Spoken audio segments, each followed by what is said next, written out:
saya agak terkejut apabila Yusri begitu berani menampilkan diri di tengah kekalutan politik yang dihadapi oleh Rohizat dan juga Barisan Nasional. Saya sebenarnya tidak menjangka bahawa Yusri berani untuk tampil untuk memperjelaskan keadaan sebenar. Saya bila membaca ini tersentuh pada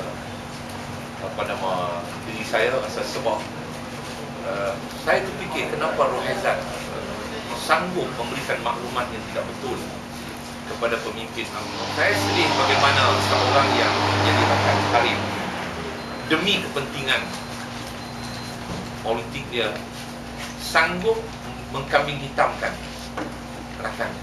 Kalau rakan karib dia sama-sama mereka cari makan, dia boleh mengkambing hitam Yusri.